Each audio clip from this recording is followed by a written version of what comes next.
Hello and welcome back to Reeling of the Peers, where we chat about and discuss all sorts of movies. My name is Gary O'Brien and I am joined today by the one and only David Scanlon for a very special episode of the podcast where we discuss the best buddy films of all time. So stick around, we hope you enjoy.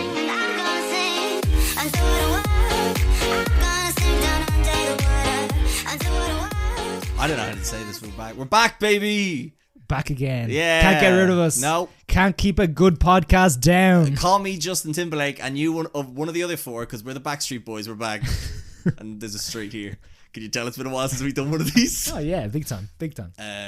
Just give us a few minutes and we'll get right back into it. David's spine is literally creaking right now. Yes, we're back, but we're back for a good cause. Back for the best cause. Yeah. Not the best My cause. ego. Never. I didn't get enough of those likes, David. I was just, had all these movie thoughts and no one was giving me any sort of validation on them. So I was like, we need to change this. We need to turn things back around. Yeah. So we brought the podcast back for a very good cause, which is the Movember Foundation, to which I am raising money for this year. I'm many years. Many years. And I'm doing it for this year. Yeah. I've done it. This is my fourth year. I'm growing a mustache and I'm raising awareness for men's health. It's a fantastic charity. I'll talk about it a bit more later on, but that's just to let you know why we're doing it. And if you'd like to donate, again, I'll talk about it a bit more later on. There is a link in the description with more information on the foundation, but then also a link where you can donate if you'd like to be so kind. So your point is that if people don't listen to this, they're terrible people. Oh yeah, and if they don't donate, they're even worse. Oh my god. No, I'm only messing. No, I'm only messing. But yeah, so I didn't know what to talk about, because we didn't want to bring it back for I don't know, Flowers of the Killer or Killers of the Flower Moon, because that's balls. That's bad for men's health because it's a shit movie. It's too damn long. It's too damn long. And we couldn't really think of anything. We were talking about mental health films, but they were all a bit grim. Sad. Yeah, too sad. Especially for bringing it back. I'm trying to keep the energy up, David. Yeah. So we thought we'd pick our favourite type of movie, which is a buddy film. Yeah. And I'm going to tie this to mental health. Don't you worry, David. So what is a buddy film for anyone who doesn't know? Well, according to Wikipedia, the source of all true knowledge of the universe. Always true.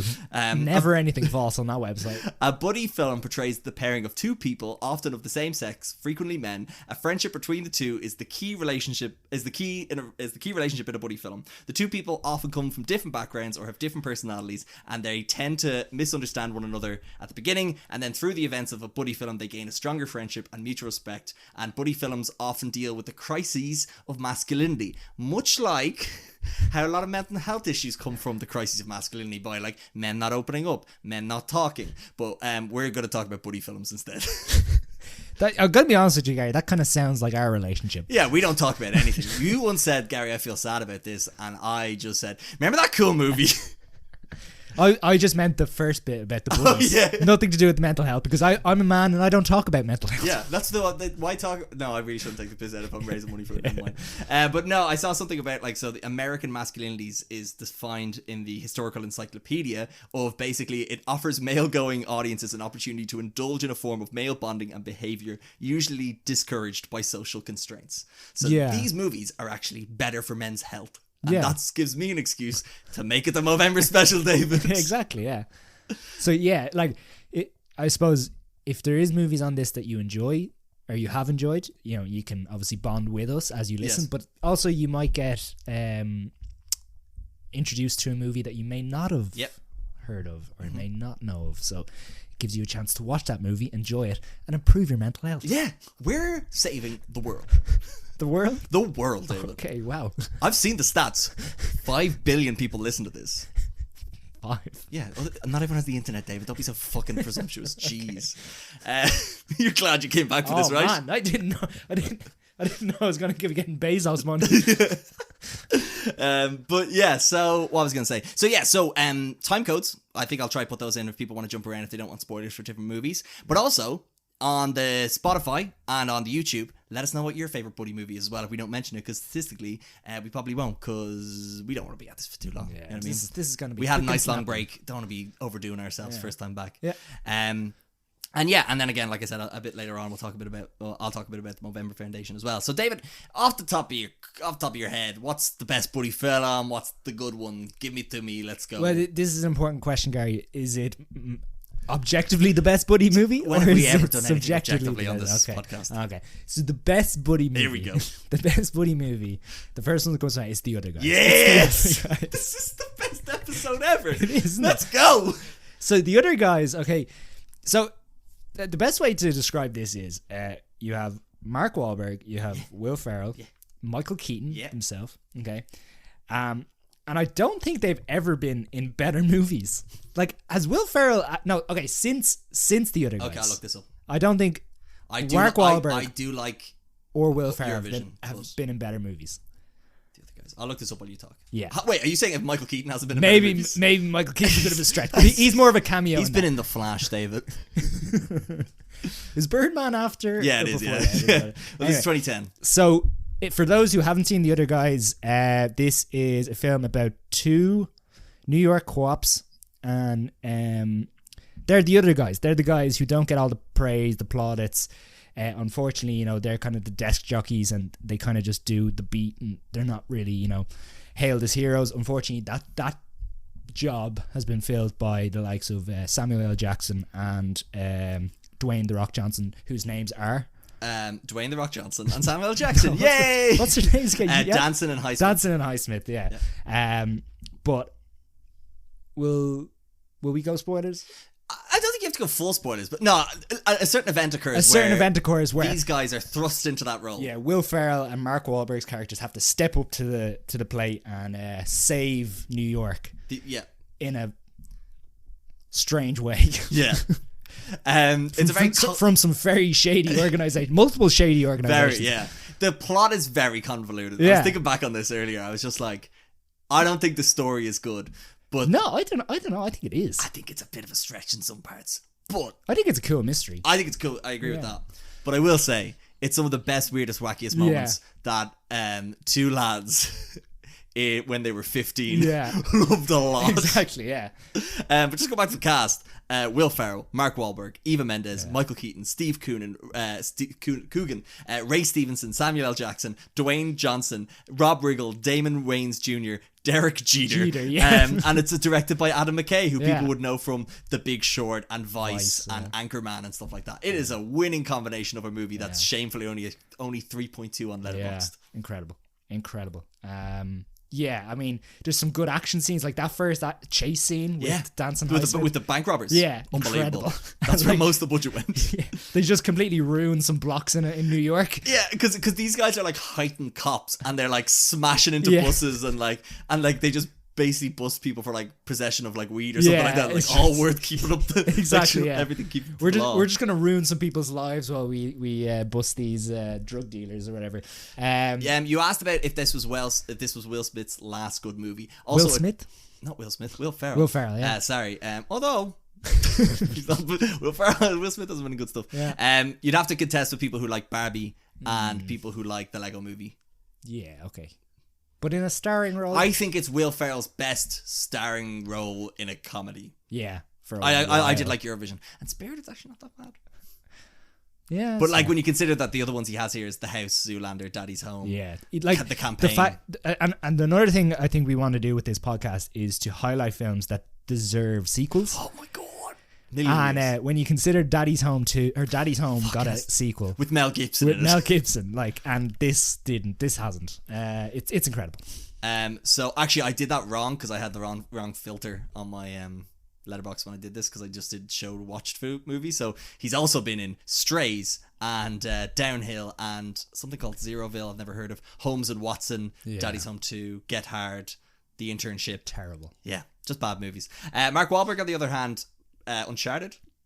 That was good. Another good buddy movie. Good buddy movie, yeah. Cool. Oh yeah, that's buddy movie's the best.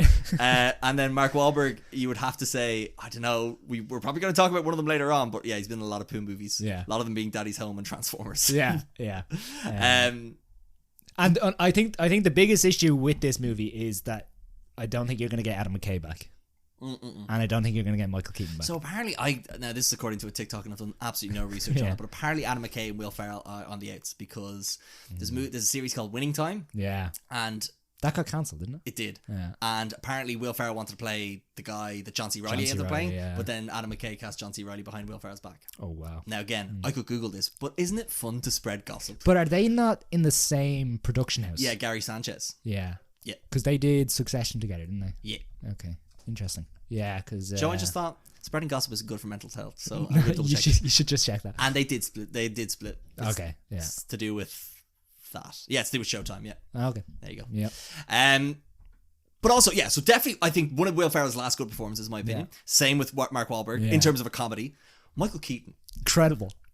Unbelievable. So he plays like the police captain, and he's just like so sick of everyone's shit. Yeah. But he's also has a part-time job in Bed Bath and Beyond. Because that's, you know, a serious American problem. Like, you know, you don't get paid enough to be a police chief, but, you know, you have to go and work in Bed Bath and Beyond. And this was Adam McKay's like first movie where he kind of leans into the social commentary a bit more as well, because a lot of it's to do with the bailout of the banks. Yeah. In an unexpected way. Yeah. And because wait, is the bailout of the banks? Is it not stock market? Could be the stock market. Yeah. Anyway, it's same. It goes into Big Short vibes. Yeah, very Big Short vibes. Yeah. Some very quotable. Oh my god! And then just some of the antics. We were talking about this recently, actually, in work. Is, you know, the scene in the Prius with the homeless people? Yes, Dirty Mike and the Boys. They call it Soup Kitchen. Yeah. Oh my god! But I think it's the most fun I've had watching a Mark Wahlberg performance that is second maybe only to another movie we're going to talk about later, or I want to talk about later, because he has an obsession with Alan's wife, Alan played by Will Ferrell, who's played by Eva Mendes, and there's this weird thing throughout the movie where Will Ferrell, all these like very attractive women keep giving Will Ferrell the eyes, and he has a very attractive wife and stuff like that. And then Mark Wahlberg, there's a scene where he's leaving their house for dinner, and he's like, bye Alan, bye Sheila. It's like, bye Terry, bye Sheila. He just keeps saying bye Sheila over and over again. Well, actually, this is the thing, okay, and I'm sure it's a part of that Wikipedia page you're looking at. But the good thing about this movie is, I think we're so used to seeing Mark Wahlberg play the straight man, and Will Ferrell play the kind of goofy kid or goofy guy. Whereas I wouldn't say they necessarily completely switch, but like I think there's more goofy in Mark Wahlberg's character than there is, and then. Yeah, Will Ferrell. Because this character, and again, I know slight spoilers, but go watch the fucking movie. It's great. Yeah. Like he learns ballet sarcastically. Yeah. He keeps to bully people. No. It's not remember he's like bully people. Yeah. Then also he keeps going around and saying like he's a peacock. You gotta let him fly. And I don't know. I'm just reading all the quotes. Yeah. Sorry, it's a line from the end of the movie. I'm not gonna say. But no, it's just like it's unbelievable performances. There's just some weird and wacky moments in it. There's a great thing about Steve Coogan playing a slimy businessman and bribing the guys. Yeah. Oh, what a movie! Yeah. I love it. Sorry, important thing for the audience: is it on any streaming services? I feel like it was on. I have Netflix. it on DVD. If anyone wants to hit me up. I feel like it was on Netflix for a while there. I don't know if it's still on there. No, you can rent it from $2.99 on on YouTube. Worth Absolutely worth it. So fun, so silly. Very rewatchable as as well. I feel like I could yeah. watch it 2 days in a row. I was gonna watch it today. I ran out of time though, but I was so gonna watch it today, and I don't love rewatching movies. Yeah. But yeah, so I guess the other thing is that like with these buddy movies, I know we mentioned the thing where up front where it's kind of like they're either completely opposite and then they come together, or they're the exact same and then they have a crisis of like identity nearly and go separate and then have to come back together at the end. But this is very much that sort of first type where it's two guys very opposite, much like me and you, David. Yeah. You're the cool. I'm the smooth, cool. smooth. I'm the smooth. Okay. And I'm the dweeb. I disagree. Wait, no. That's okay. Well, okay, great. You're the Mark Wahlberg, 100%. Yeah, I learned ballet for the crack. I thought you do all that running just to bully people. Yeah, big time. Yeah. Look how slow you are. Exactly. You learn how to run really fast just to do marathons to make other people feel bad. Yeah, what are you doing? You came second today, wasn't it? Yeah, second. Well done. Speaking of guys, David. The guys. Yeah. Let's talk about some nice guys. Let's talk about the nice guys. The nice guys. This is another movie about two cops. Oh no, private detectives. Private detectives, yeah. But again, completely deserved a sequel. And it's a weird convoluted plot where Ryan Gosling is being hired to find a niece or a daughter or something like that. Yeah. And then Russell Crowe is also being hired to do something else. Has been hired to protect the daughter from being investigated by Ryan Gosling. Yeah. And amazing, a larger, similar to the other guys, a large conspiracy sort of comes from this, and the two of them have to kind of team up together. Yeah. But much like when we see Will Ferrell and Mark Wahlberg kind of meet, they're already partners. Yeah. Whereas with the first meeting between these guys is unbelievable. Funny. Isn't the scene where he breaks into his house? Yeah, and the arm. They're so favorite. I'm actually going to put the clip in now. Yeah. Give me your left arm. Huh? Your left arm. Give me your left arm. This one. No. Yeah, come on. No. No. talking to your doctor, just tell him you have a spiral fracture of the left radius. No! No! Deep breath.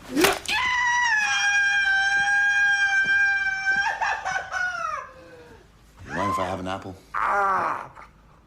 Top 3 Ryan Gosling performances, Yeah, in my absolutely. opinion, between this, Drive, and Barbie. Yeah. And I would say, did I say Barbie? No, I'd say something else in there, is it?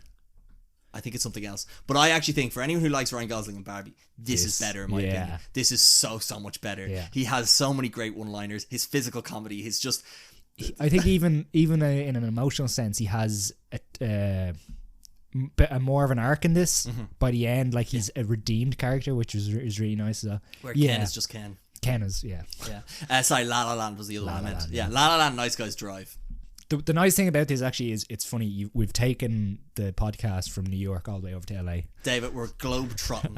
We're saving the world. Exactly. Yeah. And I was gonna say it was Russell Crowe's last good performance, but then he's pretty good as Zeus and Thor: Love and Thunder. You love that, man. It's so stupid. Oh, the whole movie's balls, but Russell Crowe's fun in it. But Russell Crowe, like he's been in some really shit movies. He was Noah. He was the Pope's exorcist. Robin Hood. He's Robin Hood. This is like a perfect role for him. There's also great clips of them presenting Oscars together doing this. So good. They bounce off each other really well in real life great and in dynamic. the movie. Yeah. But it's like Ryan Gosling has that ability, because remember him and Harrison Ford were great on press tours as well. Old grizzled actors and Ryan Gosling go so well together. I just want to give a little bit of praise to the girl. Can't remember her name. Yeah, the girl. Don't say that. Okay, yeah, I get it. What's Because his she face? added a lot of Angori Rice. Oh my god, I can show you that. Angori Rice. Is that her? Yeah. Oh wow, Angori Rice. Yeah, Yeah, sure. she's in Spider-Man movies. Yeah. Not much else actually. She's in senior year. She's in the episode of Black Mirror with Miley Cyrus. Yes, she is. Yeah. Yeah. She's very good. Margaret Qualley's in that, and I didn't know that was Margaret Qualley because she's in the Maid. Yeah. Unbelievable in Maid. Yeah. But she's great in it as well. Kim Basinger's in it as well. Yeah. Matt Bomer plays a great like assassin type, doesn't he? Yeah. And it's like what's nice about both these movies is you kind of go around the cities that they're investigating in, and they're almost part of the story as well, which is really nice. It's And so this written and directed by Shane Black. Yeah. Last good Shane Black movie. Yeah, as well. But what I was gonna say, it's also based in the other thing, it's the 70s, isn't it? Yeah. So like whatever way Shane Black does this, whether it's Christmas, whether it's the 70s, the time period, he's always good at just like having the sort of surroundings soak into the vibe of the movie, which is very I have to learn how to talk about movies again. But I can't describe it. It's just a warm feel of LA throughout the movie. Yeah, kind of thing. exactly. Hollywood. It's all of LA because they kind of go from, because LA's a funny city because it's like little towns that have just been built very close to each other, so you get these different vibes going from one to the other, but it's like one big city. And speaking of Shane Black, I don't want to jump too quickly off not the Nice Guys, but Kiss Kiss Bang Bang is another one, same vibe. LA, this one's more kind of modern, and again just as funny. Val Kilmer and Robert Downey Jr. incredible together. The Nice Guys is definitely on Netflix, I know that. Is it? Yeah, but no, absolutely incredible. I cannot believe this hasn't got a sequel, but again I think it's probably just the fact that the caliber of actor and caliber of director probably don't want to go back to doing the same thing again. It's that, and then also the budget was 50 million, but it only made 62.8. Oh, sickening. That's sickening. Wow. Yeah. It's so good. I bet you something like Transformers came up against it or something like that the same year. Was that 16 or 15? This was 16 because we didn't watch it because you decided to fucking go to New Zealand. No, I was in Belgium. Well, that too. Yeah, it's 2016. Yeah. So I saw 16 was a good year. I saw it with Pender, so that's how I know. We'll say the trailer ruins a lot, so don't look at the trailer. Don't look at the trailer. Also, great one-liners in it. My favorite one, I was looking at them earlier, where he's talking to Kim Basinger, who I can't remember. I think she's playing like the mayor, or is she? She's the mayor. Something like that. And she's like, we're campaigning against keeping it pouring out of like Hollywood. And then Ryan Gosling just definitely, thank you for your service, thank you for that. And there's another scene, my favorite thing. Questioning the mermaids? Oh, David, you know me so well. Questioning the mermaids. He's like, where were you? Were you in the pool? Yeah, I was in the pool. I was questioning the mermaids. What were you doing while I was working? And it's like, it's that environment of like, and it's I don't know if it's specifically the 70s, but it's definitely the 70s vibe of just those parties up in the Hollywood Hills. Yeah. And everyone is coked out their heads. And it's just, it's so good. Great ending as well. Like, great, like, high stakes ending as well. Like, it really elevates well at the end. Whereas compared with the other guys, I felt like that kind of comes out of nowhere in a way, because it's like a big helicopter fucking chase. Yeah. Whereas this, it's a bit big. It's all this big scene in the hotel and stuff, but like at least it all builds towards it. I'm trying to remember the soundtrack. Is there a good soundtrack to it? I feel like there is. Shane Black is known for yeah, but just overall, great vibes. Just great vibes. Some good ones here. Rock and Roll All Night by Kiss. Yeah. Boogie Wonderland. September. Jive Talking. Get On Down. The Money Shot. Daz. Boogie Oogie Oogie. Lonely Boy by Andrew Gold. Oh, that's a great song. Escape by the Pina Colada song. Yeah. Oh, great soundtrack. Fuck, I'm watching this tonight. This is great. This is my favourite episode we've done. But yeah, 91% Rotten Tomatoes as well. Yeah. So like, it's good shit. Yeah. And this is the thing, like, these are the type of movies that, like, will never get... They'll always be well rated, and they'll always get good reviews, but they'll never get the critical response. They'll never be on, like, top lists or anything like that. Yeah, exactly, yeah. But yeah, any others? No. Oh, sorry. Other movies. Just move it over to you. No, that's fair. I don't want to go too far... Actually, do you know what? We've done 2 American ones. Yeah. I feel like it's important to go international now. Okay. We're saving the world. Save the world, yeah. We're going to save Europe this time. Because we're gonna talk about the Intouchables. Here we go. Love it. It's Au Français. Oh, c'est bon. This is a story about a very rich man who unfortunately is a paraplegic. Mm-hmm. So he's disabled from the neck down. Yep. And he needs 24/7 care. And sorry, I better get the names. This is a comedy, by the way. This is a comedy. I have their names here if you want them. Yeah, you're Francois Cluzet plays Philippe, and Omar Sy Sy plays Driss. You would know Omar Sy. He's been in the Jurassic World movies. He's been in loads of different things anyway. You'd recognize him. He also has a series on Netflix called Lupin. But is he Lupin? He's Lupin, yeah. C'est bon! It's incredible. So he plays this kind of... I wouldn't say he's like a criminal character, but he's probably like... comes from an immigrant background. Yeah. He's kind of a bit of a kind of wheeler dealer, doesn't have like a serious job, and he kind of falls into kids, or he looks after his younger brothers and stuff like that. Yeah. And then he kind of falls into the interview process and doesn't really have anything planned. He's just think what's his face? Think Mike from Suits. Yeah, exactly. Yeah, just falls into it, and he starts taking the piss out of the character. Secretary? Philippe, who is the yeah. disabled guy, just taking the piss out of him. And you can tell Philippe, instead of having the typical kind of snotty Harvard types. Yeah, exactly. Just like they're just doing I it have just 20 to get, degrees and how to care for people. They're just trying to they learned how to look after people by reading a book instead of actually experience it. Yeah. So he decides, I'm going to take this kid on and let him look after me, let Dries look after me. And just from there, just this, it's more of a father-son bond, I think. It just develops throughout the movie, and it's just fantastic. And they get up to mischief, and I specifically remember the ending. Yeah. Because it's just so cute. Yeah, no, it's really heartwarming, and I don't normally love these type of movies. When I told you I liked it, I think I said to you, Kira's going to give that 5 stars. Yeah, bang, 5 stars. Yeah, absolutely. No Oscar nominations. It was selected by France as their official nominee that year. But if people want to watch it and they want to see it in English and watch it be 50 times worse, there's an American remake with Bryan Cranston and Kevin Hart called The Upside and Nicole Kidman. Yeah, I think so. Yeah, where they add a love story for no reason. Yes. Stupid. Yeah. Funny, actually, I watched that version before I watched this version. And which one's better? Oh yeah, this version way better. Yeah. Correct. Yeah. Based in Paris, isn't it? Although they go all over France. They do, yeah. He's a millionaire. It ends in Dunkirk or somewhere up north. Sorry, then Tom Hardy comes to that plane. Oh, I don't want to give away in these words. Let's keep the European vibe, David. Yeah. And again, I'm picking not bad ones, but these are ones that are just so close to my heart. We mentioned one of the actors earlier, but I'm talking about the Sherlock Holmes series with Guy Ritchie. Nice. What a set of movies. Absolutely. 70% Rotten Tomatoes. Sorry, I completely forgot about those. Incorrect score, Rotten Tomatoes.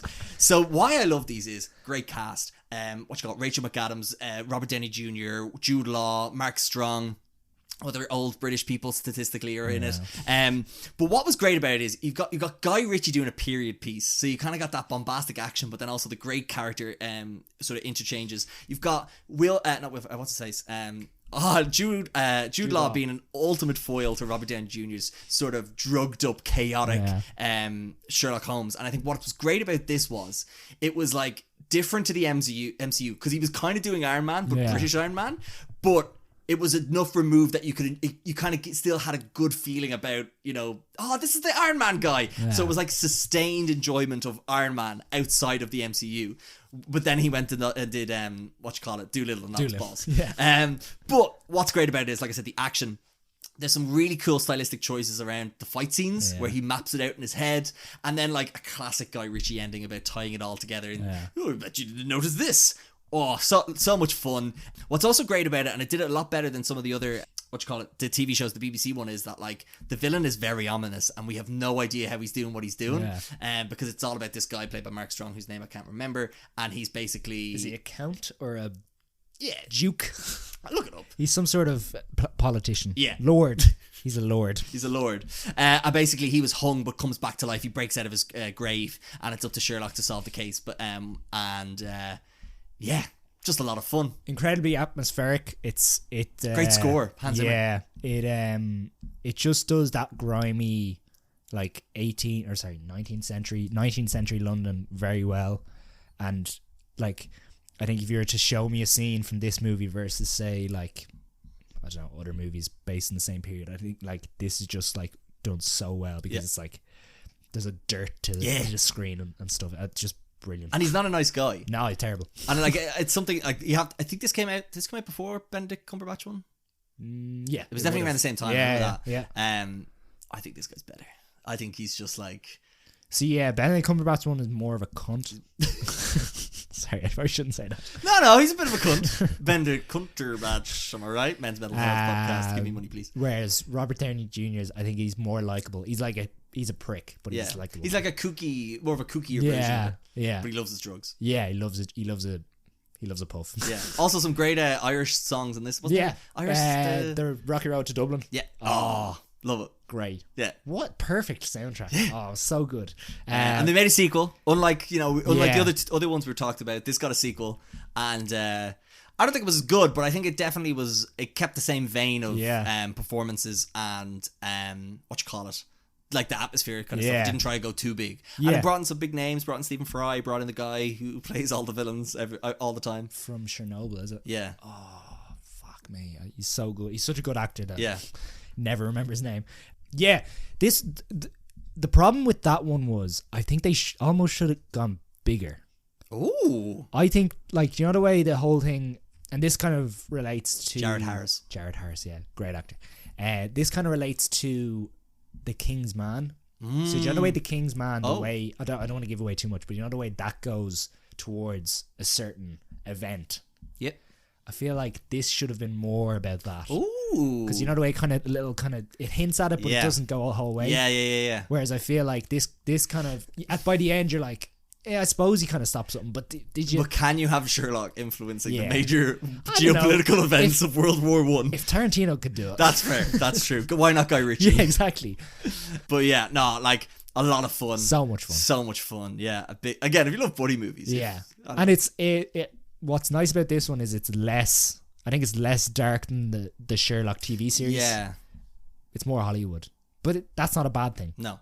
I know it sounds bad, but it's not. And also, I will say Robert Downey Jr.'s accent's a bit all over the place, but you lean into it, it's fine. Yeah. I think, that doesn't matter. Yeah, not at all. Yeah. Do you know one for me? Yeah. Well, yeah, go for it. Sorry, I don't want to come out with one you don't want to talk about. No, go. What do you think? Go for it. Well, I was just going to do the Sting. But I feel like Sting. I have Sting on my list, David. David, we haven't shown each other our list, but I guarantee they're the exact same. Okay, yeah. Because my favourite song is Roxanne. But like... Okay. I don't know. I feel like Next to You is also a great song. Okay. What are your thoughts on Sting? Very good. You're welcome. Very, very good. Don't stand so close to me. David, I have a whole thing on Sting later on. And you've kind of taken my thunder. Yeah. I shit you not. I have a whole thing on Sting. I'm so sorry. No, it's done now. The Sting. The Sting. Oscar sorry, winning The Sting. Or do you want to actually just do Oh, because the two of them together. Yeah, do you want to just do? Yeah, well, look, Robert Redford and Paul Newman have had two big buddy movies. Yeah. One being The Sting, the other one being Sundance. Yeah. Butch Cassidy and the Sundance Kid. The Sting, far better in my opinion. Yeah, okay. I I feel it's way like better. this Sundance Kid is a little bit more dated. And that it just kind of falls off a cliff in the third act. Yeah, because they could just go do that montage bit. They do the montage bit because I don't. These little people don't know this, but basically they all went to Mexico. Yeah. Mexico. They went Colombia? somewhere. Maybe somewhere like that. I can't remember. They went somewhere because where do they want to go? They want to go to They wanted to go to Bolivia, Bolivia, I think. I think, but they shot somewhere else. Anyway, all the crew and cast, a lot of the crew and cast got food poisoning from drinking the water, except for 3 people, and that were the 3 leads because they were just drinking booze the whole time. So, and a lot of the budget ran out. Yeah. So, I feel like when the story gets there, it gets very messy. Whereas The Sting, it's just a beautifully paced movie about 2 guys just dicking each other over and everyone else over as much as possible. I know. It's great.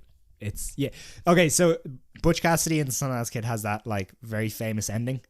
Yeah. And very emotional ending, and it's 2 guys. Because the Sting came after? No, The Sting came after. Yeah, Okay, yeah. because I was going to say that would be a very emotional point for them to be on screen for the last time now. But the Sting, again, it's in a period. Is it New York? I think it's or Chicago. Yeah, maybe. Chicago, yeah. And it's just like you can't trust anyone. Illinois, yeah. You can't trust anyone. Yeah. Everyone is out to get you. But like you have these 2 guys who are just looking for any chance they get to like. They're both con men. Oh, and literally the first interaction we see of the movie of 2 people is a con. Yeah. And then these 2 con men meet together and then they have big con man plans to have an ultimate con against a guy called Doyle Lonergan, played by Robert Shaw. Yeah. But are they conning each other? Yeah. Who knows? Yeah. It's just a lot of intricate things and they're teaching each other the tricks, and Paul Newman's like the older one, so he's like showing them the ropes. Much like Paul Newman and Tom Cruise in The Colour of Money.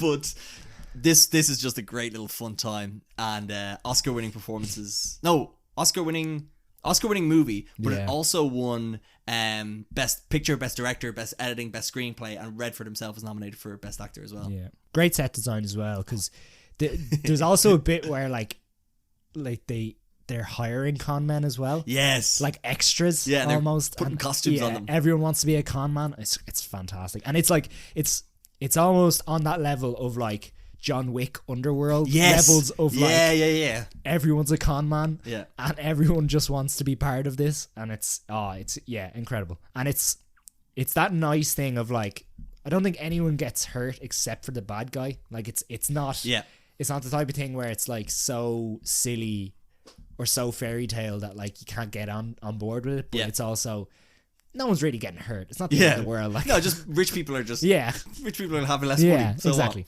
But Paul Newman steals the scene. Yeah. I think he's so great. He has a great scene playing a poker game. Yeah, and it's on the train. And he's just like so he plays this like loud brass kind of character to make people think he's drunk, but he's actually like taking their money. He's like, sorry, I was taking a crap. And then there's a scene where I think he's like Robert Redford's character is just like, but you like you had these cards put your sleeve. How did Robert Shaw's character do this?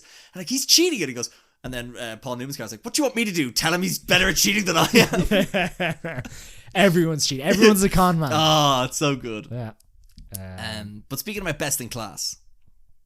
Best in class. Can I talk about the Movember Foundation for a bit? Absolutely. So people who don't know anything about the Movember Foundation, it's basically a charity that tackles men's health on a global scale. So it does things like prostate cancer, testicular cancer, mental health, and suicide prevention. So they fund and basically find innovative research sort of projects globally and invest in those. And basically they're not government funded, so they're independent. So as much as David would love to hear, they can challenge the status quo and they invest quicker in what works. So basically in the 15 years they've been going, they've funded more than 1,200 men's health projects around the world. And and I guess the reason that, like I said, that they tackle things like prostate cancer and suicide prevention as well, because I think they have a stat here that every one man dies by suicide every minute of every day, with males accounting for 70% of all suicide. So it is a very sort of grave sort of cause that they're looking to help and prevent and invest in, which is why I'm raising money for it. So like I said, that link is in the description if you would like to donate, and if you don't, that's absolutely no worries at all. But like I said, great charity, even not me, but someone else. David did it once. He looked great. He had a muddle and a mustache. It was magnificent. They were dark times. Before we continue, I think it's probably a good chance just to rattle off a few movies that we've talked about previously on the pod. Oh, we meant to do that up top. We didn't. Oops. Oh, no worries. Well, this is a good time to do it. Yeah. So, first of all these movies we love. Yep. In Bruges. Oh, great. Fantastic. Yep. Or Yeah. incredible. Yep. Did you do it on the Jump Streets? Or Dumb and Dumber? Did you do it on Dumber? Jump Streets later on. Jump Streets right now. Did you do it on Dumb and Dumber? No. But that's one of those ones where two guys very similar, Yeah. conflict in the middle, separate, and then come back. Yeah. But that's great. Yeah. These wouldn't be my favourite, but like they're definitely good ones. I have some. What are the ones that we did? We talked about Banshees of Inisherin. That's a buddy movie. That's a buddy movie. That's the buddiest of movies. I'm just looking through a list here, and there's some very strange ones. Bright. I literally was about to say it. I have it here. We didn't talk about the two popes, did we? No. What a buddy movie, eh? What a buddy movie. Look at those two buddies. Well, actually, this leads me into my next point. If I can take the lead here, where we did mention that up top that it is two people of the same sex and often men, but there are actually some great women buddy movies. Yeah. And two we've talked about in the pod before. One being Booksmart, great buddy movie. Oh, sorry, I actually and the other one being Barb and Star Go to Visit Del Mar. I'll never shut up about it, David. Every year I'll bring it up. It's an incredible. It's very in the vein of Wayne's World, Dumb and Dumber. It's that sort of silly duo in sort of crazy situations. But one I watched recently was Thelma and Louise, directed by Ridley Scott. I was saying this to you. I didn't love it, the movie, but I love the two actors in it, and their chemistry is so good, because basically it all starts with either Thelma or Louise, I don't know who's who, but Judge Collin, they go away on a gals weekend, and one of them has a very controlling husband, and she didn't even get permission to go, and they go to a nightclub, she's dancing away with some other lad, she gets very drunk, and then this guy tries to sexually assault her, and then Thelma or Louise gets a gun, shoots him, and then they have to go on the run. And it's just seeing these two girls or two women sort of slowly just shift to a life of crime, because they realize, fuck men, and fuck them for not Thelma, or one of Thelma or Louise is the wife, and then the other one is like a waitress who has to deal with like shitty men all the time. Yeah. And they just have this realize, like, fuck it, let's just rob shit and let's just fucking go as far as we can to Mexico. And it's a lot of fun. They come across some kooky characters, one of them being Brad Pitt, not in his first role, but he plays a great role in this. There's some other great actors in it as well. They're being chased by Harvey Keitel as a character, not actually real life Harvey Keitel. The wolf. But for me, I just feel like the pacing of the movie, it's a bit too long, but when it ramps up towards the end, it's just very fun, and seeing them kind of get closer and closer together and just breaking the law, it's just a lot of fun. So definitely up there for like one of the best duos in cinema for sure. Sorry, I'm just going down through. Have you talked about The Full Monty? I might have on a Tell You What I Saw the Other Day. Yeah, that's not really a buddy movie, is it? Although it's here. The Swiss Army Man. That's a good buddy movie, yeah. Sorry, I'm just going through here. Green Book. See, I think it has to. So, like I kind of said up top, it needs to be kind of more. It needs to be either an adventure or a comedy. Yeah. So you know what I mean? Yeah. Well, I'll tell you what. I'm going to bring it back to another one since you're. Go on. Unless you have one there. No, sorry, go on ahead. Sorry, I've just encountered another list, and it's just blown my mind. So, Thelma and Louise, I know you hadn't seen, but let's go back to ones that we love. The Jump Street movies. The Jump Streets. Mate. What an unbelievable set of movies in that, like, TV show. It's a TV show. It's based on a TV show, so it's a reboot of a TV show. Never should have worked. Never should have worked. But they got two great lead actors in Jonah Hill and Channing Tatum. Channing Tatum playing a role so well, like just dumb, good-looking hunk. Yeah. And Jonah Hill just playing, I don't know, like a dweeb. Sort of what? Dweeb, is he? A bit of a dweeb, but just like that sort of by the book sort of cop. And they just work so well together. Directed by Phil Lord and Chris Miller, who people would know from the Spider-Verse movies, the Lego movies, and Cloudy with a Chance of Meatballs. Let's not forget. But these movies are just a lot of fun. The first one's good. I much prefer the second one. Yeah, I think they're kind of restricted in the first one because it's high school. Yeah. Whereas it's a lot more believable and it's a lot more wackier in college. Yeah. And then this is very popular movies. I'm just seeing here. Hold on. Both on Amazon Prime. There you go. Which is, give that money to Jeff Bezos. Give it, yeah. But yeah, like, it's just, you can definitely tell that, and it's so meta as well. Yeah. It's like Ice Cube as the there's chief. a whole scene in the second one. Yeah, Yeah. Ice Cube's in the chief. Is the Is the chief, chief. and his office is a glass box, cube. and then he's Box, like, yeah. like Yeah. a cube Yeah, of ice. and they've moved. So they moved from a Vietnamese Catholic church across the road to a Korean Catholic church because they moved address. They moved from 21 to 22 Jump Street in the second one. And then like they go to Mexico at the end. There's a big shootout there. That's great. Go to That's Cancun. fun. Some great lines in it. My Yeah. name is Jeff. There's some great, and both movies have a key characteristic, and they have both a very good drunk or high scenes. Yeah. So in the first one, they're investigating this drug going around the high school called Is Wi-Fi? Or is that the first second one? No, I I think can't that's remember. Wi-Fi is the second second one. I one. think. Yeah, I can't remember the one for the first one. Yeah. And there's a scene in, like where I don't know if you remember, Channing Tatum's like solving an equation Yeah. on the whiteboard, and it's just a load of Just fours. fours, yeah. And then Jonah Hill like goes into a relay race, and just with the baton starts hitting other people with the baton. Yeah. And then in the second one, there's the scene where they're both like high on LSD or something like that. And they're They're in the dream sequence- worlds where yeah. one's having a good trip, one's having a bad Yeah. trip. So stupid. Like again, it was right at the age of Yeah. when we were teenagers. But like they're still very well rated. Well, do I have the percentage here? So 21 Jump Street is only 5% Rotten Tomatoes, and Jump Street is 22. Rotten Tomatoes scores mean nothing, but Yeah. it's just a good indication. Yeah. Like, sometimes. Yeah. They both made a lot of money. Jump Street, first one, budget was 42, made 201.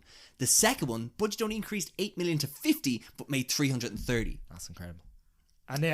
And like the other thing is the mysteries as well involved. They're Yeah, keep you actually on your really good toes. mysteries. Yeah. Like good. Read like the villain in the first one. You have no idea it's him, and exactly. somewhat same with the second one. Second one, yeah, exactly. The Ice Cube, unbelievable. Incredible, The yeah. second one, he has a movie stealing scene that is unbelievable. Incredible. Gillian Bell in the second one is really, really good as well. Very dry wit. Because there's a scene where Jonah Hill and his girlfriend like have sex in the dorm room or something like Yeah. that, and she's like, "I heard your hip hop out last night." She's like, "Tell us about the war." Yeah, She's like, I exactly. too was close with my grandpa. Yeah, everyone just thinks Jonah Hill and Channing Tatum are like narcs. Yeah. Because like they don't look like Wyatt they go to Russell's in college. that as well. Actually, Yeah. I forgot about that completely. Yeah. But like that first movie has a load of young actors, I think. Because Dave Franco's Brie in it. Larson's in Brie it as Larson's well, in it. Yeah. And I think the best thing about this movie, the best thing about number 2 was the tease for a potential number 3. Oh, and this is the thing. I think they ruined it on themselves by like putting that in, but it's so funny and it's so incredible. So the idea is obviously the first one they're like, you guys are going to high school. The second one, you guys go to college. So this end credit scene, look it up if you haven't watched it. It's so good. Where basically Ice Cube has to keep inventing schools for them to go to take the piss out of how in movies you always have to try and find. It's like, you guys are going to culinary school, and it shows like Jonah Hill being recast, Channing Tatum being recast. Yeah, because it's that meta. Because Seth Rogen comes in and like Channing Tatum goes, "Oh, hey, what happened to your man or whatever?" And Seth Rogen's like, "I don't know what you're talking about." And then the next one comes up, and Jonah Hill is back, and he's like, "What contract dispute?" I missed you, buddy. I really missed you. Yeah. But David, is this the news or is this the rumors? Are you going to talk about the they're rumors? not rumors, David. These are actual facts. This is- so. What do you mean? Okay, go on. I think I know what you're talking about. Go on. So what they had planned for the third one? Yeah. They had planned a Men in Black 22 Jump Incredible. Street crossover. Incredible. It got leaked in the Sony hack. That would have been the greatest movie of all time. Like, I mean, and it's the type of thing that, like, I think Men in Black needed it more than Jump Street. Absolutely. Well, look what they fucking did when they rebooted Internet, Men in yeah. Black to whatever Chris Hemsworth and Valkyrie did. Yeah, exactly. Tessa Tessa Thompson. Thompson. I know. But it was such incredible idea. Perfect. It would have made like, and I wish, and I know it's a bit like it's a bit soulless at times, but I wish studios did that more often. Like similar to like Alien vs Predator, like Jason Freddy. Like I wish studios would take IP and enhance. But it's like Jump Street was made for that type of thing because it's so meta and it's so in on its own joke. Yeah. And they had set up it so well with the first two movies that, like, I'd say if they went into that third one with the idea that, they're going to do Men in Black, it would have made so much sense. Mm-hmm. And like, again, I Do you feel know what like they also own? They also own Ghostbusters. Ghost- Imagine they did my that. God. There you go. Oh, incredible. And like, I think at this stage, after seeing the Spider-Man movies, after seeing these movies, I think anything in the hands of Lord and Miller is like slam dunk. I think wow. I just think like they're just so creative in what they're doing and stuff like that. I would have loved to have seen that. Yeah. It was just They do have some more planned for spin-offs, and they had a female-centric one, Yeah. and And again, this is the type of thing you could do 23 Jump Street and just like recast. Oh yeah. And it's... But like, I don't so long think as you anyone have would care. the two lads overseeing it. But it goes back to what you were saying earlier. I couldn't see Phil Lord and Chris Miller go back to this property. But could they be producers? Yeah, I suppose they could. Yeah. You can put your mind to anything, then. Yeah. No, I'm just saying, like, I mean, how difficult is it to write one of these movies? Like, how, like, AI is great. could you put them on it for 6 months to write? But I tell you, a okay, script, how about like? this? I've just thought of this right now. Swear to God. Yeah. Timothy Chalamet, Pete Davidson, Jumps 223. You just love that skit they did on. But like, SNL. that's a perfect duo. Yeah. You saw Pete Davidson in Dumb Money, Dumb Money, and yeah. Timothy Chalamet looks 2. So like, I think that'd be perfect. Okay, give me 2 others. Like, okay, what okay, I'm definitely not gonna have as good as the first one. Who's like young comedy actors? Zendaya, Tom Holland, Yeah, that could work. Sony. There you go. They're already in house. There's a girl who's great in The White Lotus. Yeah. Sydney, I think her name is, or something. She's very good. She could be good in something. Anyone from Euphoria. Yeah, there you go. Or anyway, yeah, it's ripe for more. Yeah, and you know. it's like, again, I feel like the two lads would come back and do cameos if they wanted to. Yeah. Ice Cube, Same way Johnny Depp did a cameo in yeah, the first one. yeah. Ice Cube, I'm sure would be happy to do. He's not doing anything, surely. His little few minutes in the churches. Mm-hmm. It's great. Incredible. Yeah. Do you have another one? I have so many here. I can keep going. Yeah, if go needs on, be. keep going. Okay, here's one in left field. I have Yeah. so many to talk about. It's great. You ever seen The Road to El Dorado? Yeah, it's great. What a movie! Yes. What a movie! It's incredible. This is like my childhood right Yeah. here. It's so beautiful movie. It is. It So looks silly. So silly. Looks incredible. Unbelievable soundtrack and is hilarious. Yeah. And also very adult at times Yeah, as well. exactly, yeah. So it's all about what are their names? It's Miguel and Julio? No. Yeah, Is that it? sounds right. Hold on. It's Tulio and Oh, Tulio. maybe it's pronounced Miguel and Julio. Maybe the T is silent. No, yeah, I feel like Tulio. Julio sounds right, Yeah. doesn't it? Anyway, so it's voiced by Kenneth Branagh and Kevin Yeah. Kline, and they're basically been kidnapped by what's his name? Not Cortez, the guy, the conqueror, the guy from South America. Cortez, yeah. Cortez. Yeah. And basically they sail to South America to try and find El Dorado. Yeah. And these guys stow away in the ship, they're prisoners, and then all of a sudden they break out after an unbelievable planning sequence on how to break Yeah. out. But they're also joined by Altivo, a big fucking horse, voiced by Frank Weller. Yeah. And it's just basically two of these boys going through South America and then finding El Dorado and being then convincing and tricking the locals of El Dorado that they're gods. Yeah. And trying to get a lot of gold out of it. It's so good. Do you want to know something utterly appalling about this movie? Yeah. 48% Rotten Tomatoes. Nonsense. Incorrect, David. Unbelievable soundtrack by Elton John. Like, it's that level of adventure you would find in like an Indiana Jones and stuff Yeah. like that. It's so perfect. And you know what? Do you know what? I have memories as a kid watching the behind the scenes of Yeah. this, and I remember them making such a big deal about how the two lads did their voice recordings together. Yeah. just to try and get Ah, that chemistry. makes And huge difference, Yeah, like, yeah. absolutely. Tough to be a god. What a song! And the visuals. Yeah. It visually looks stunning, and it's DreamWorks as well. Yeah. And I think it kind of annoys me in the sense of like I wish DreamWorks was a bigger thing now, that they could have these things bringing these characters back, like the way Yeah. Disney brings back, I don't know, fucking Olaf every 5 minutes Yeah, for exactly, something yeah. or other.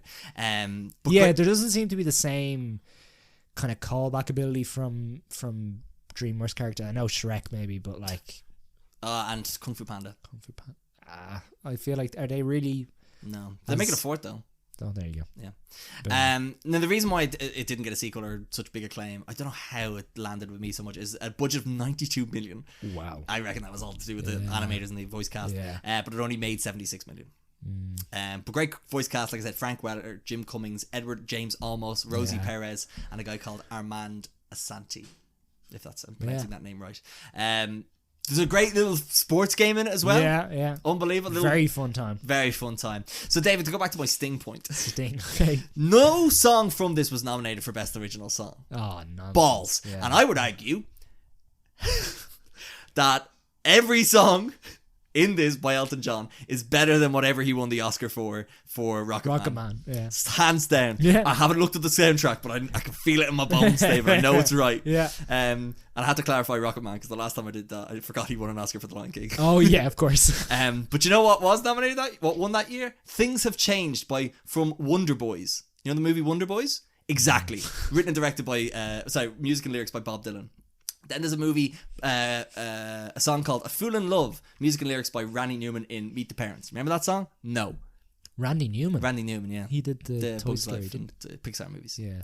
Then there's there's Bjork did a song called I've Seen It All from Dancer in the Dark. You know that movie? You know that song? Exactly, my point, David. You know the song I Love Before Time from Crouching Tiger, Hidden Dragon? No? I feel like you're taking this very personal. David, I'm building to something, all right?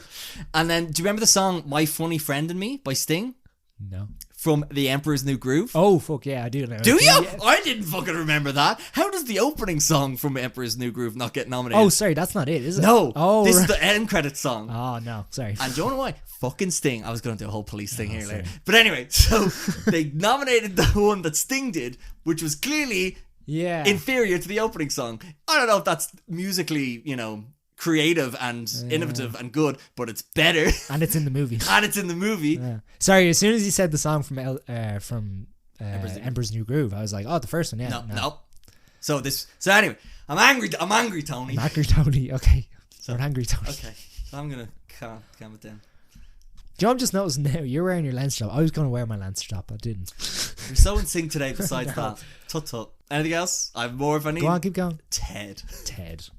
Fuck you, Thunder. This isn't particularly good.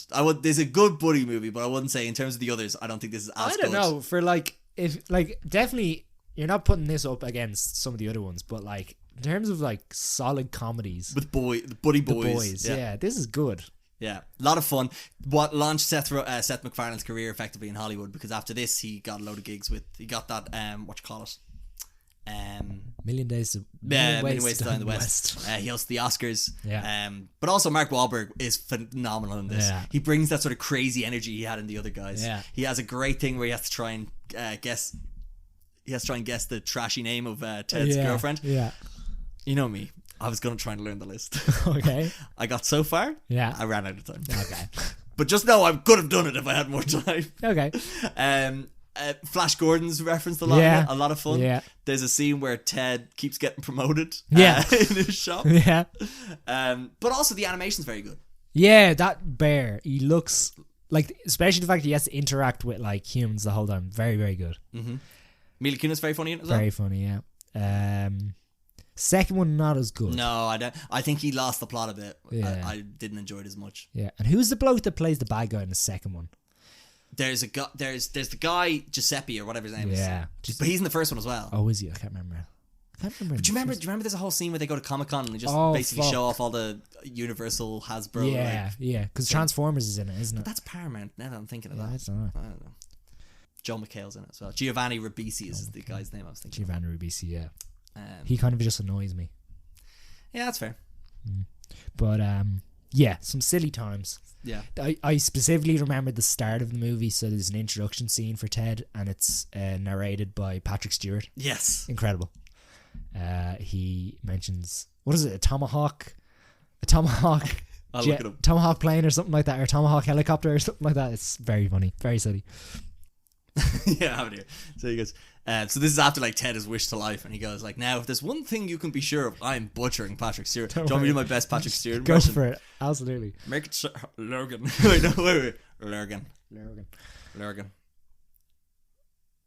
Rar. Make it sure.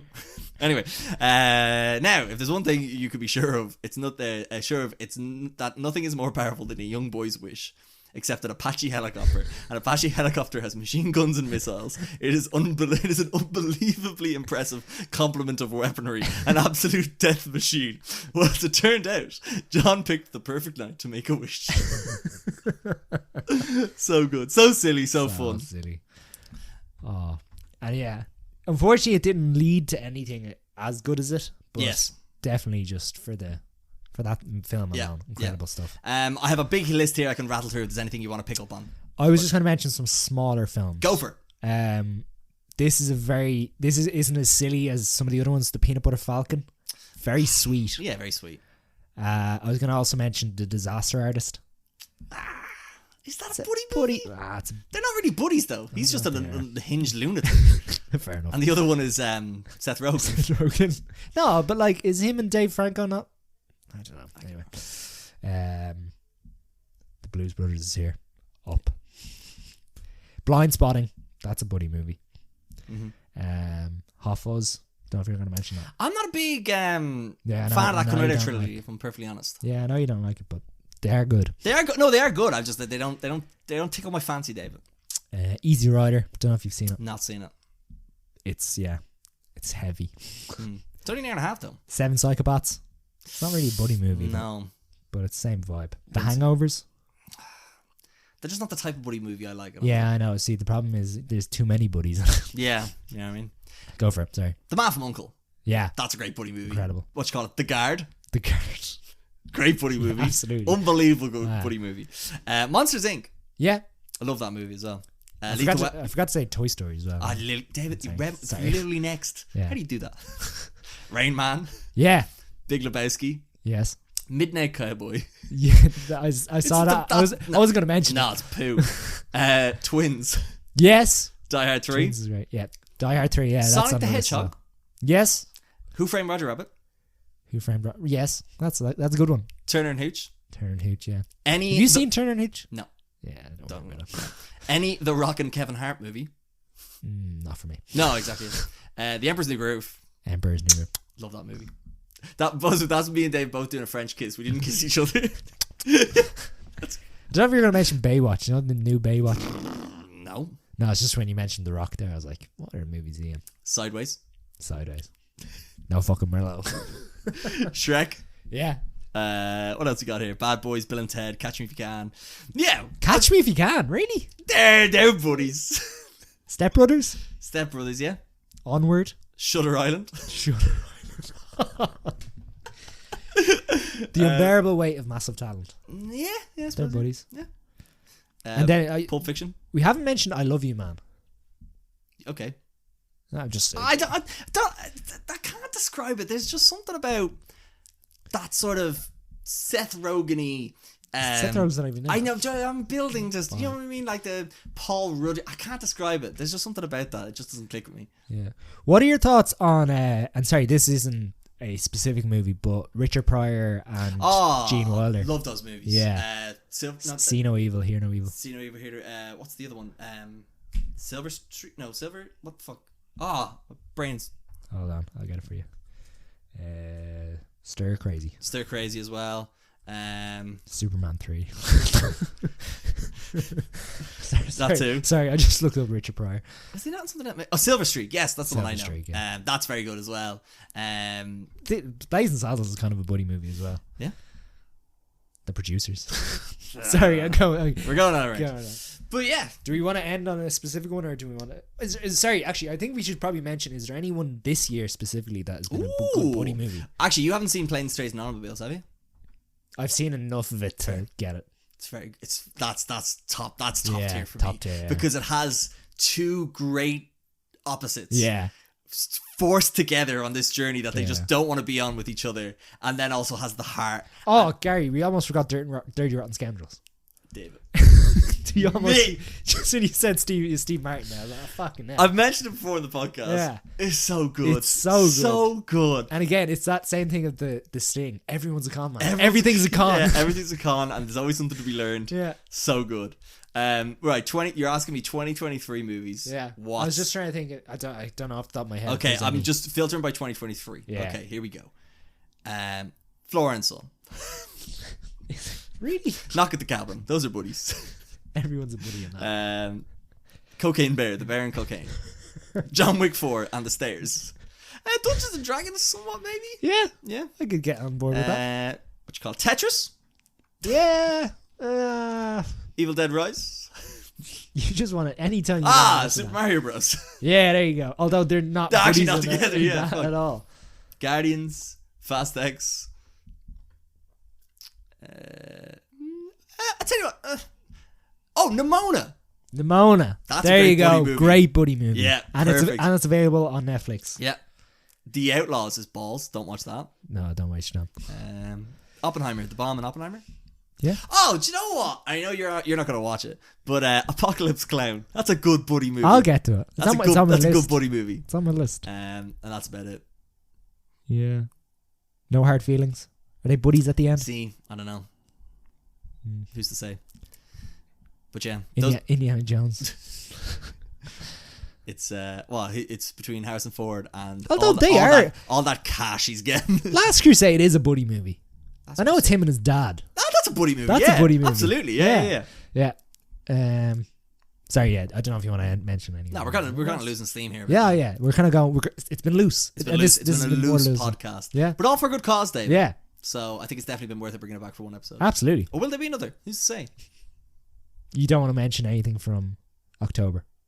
Actually, hold on. Sorry, I almost got one of the best buddy movies this year. Blackberry. Is that a buddy movie? Come on, that's mate. an abusive buddy movie. It's an abusive relationship. Yeah. I think it's a buddy movie. Is it? And they do great things. And horrible things. Horrible things. But yeah, those are the best buddy movies of all time, as told by me and David. Yeah. Objectively, that's the best list. Don't even worry. If anyone mentions any other buddy movies, they're probably on the list. We've statistically mentioned them, or I cut them out for time. But yeah, David. Jeez, look at this again, It's been a pleasure. I love talking about these movies. They're great. I'm gonna watch one of them tonight. I think I'm gonna watch The Nice Guys. Yeah. I'm gonna have to show someone a movie. Do No, you do you know what I mean? Like it's like very threatening. It's like you have to sell it to someone for them to watch it. Like I think we've sold these movies very well. Yeah. And you, the listener, should watch one of these movies. Yeah, and I want to know if anyone watches them and then what they think of them. And then if we're wrong, go watch it again. Yeah, you didn't watch it right. You clearly watched it wrong. Exactly. You watched it with the wrong subtitles on. You didn't sit down properly. Yeah, you weren't in the right mental mind state. Yeah. You need... What you need to do is you need to go and meditate. Yep. Talk to someone. Come back. Watch it again. And if that doesn't work, go have a load of cans. Watch it again. That doesn't work. Try any Class A drug you wish. It's got to be funny at some point. Yeah, exactly. You know, we can't be wrong.